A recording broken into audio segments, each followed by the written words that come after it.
Agile Ag is a new startup that's trying to develop a crowdsourced water testing device in response to the January 2014 chemical leak that affected the water supplies of more than 300,000 people in a 9-county region in West Virginia. Sometimes this is just literally hacking. We're taking apart things and putting them back together. Physically hacking the things. So this one has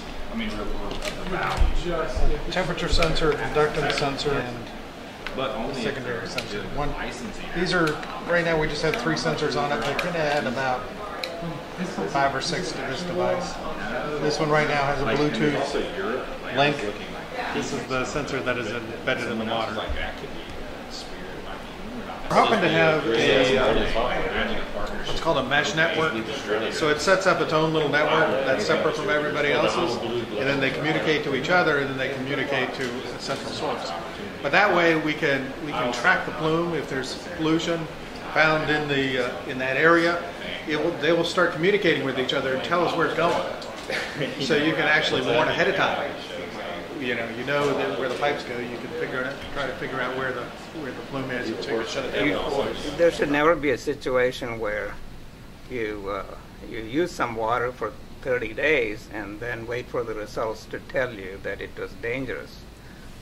So this kind of empowers people to immediately know there is some problem and then and do something about it. That's what it could look like.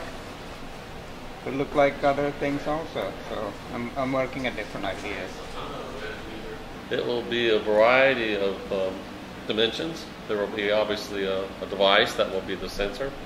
Of course, part of that sensor would be how to sample the water. All those pieces have to go together to form the actual device. But ultimately, it will be able to sense various properties of the water, including the gases that sit above the water.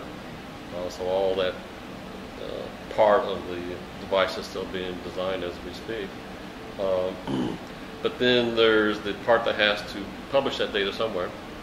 So we're working on the communication piece with various kinds of radio technology to get it to either tweet something or connect to the internet in some way. We can't get to the point where we can say that the water is safe. All we can do is tell you, hey, there's a problem. There's something different about it, like a smoke detector. We're sort of loosely organized into 2 teams, and one's more of like a customer team, the other one's more of a product or technology team. I sort of sit in the middle of those 2. Specifically, I'm working on the programming, so all of the code that goes into our sensors and our circuitry and so forth.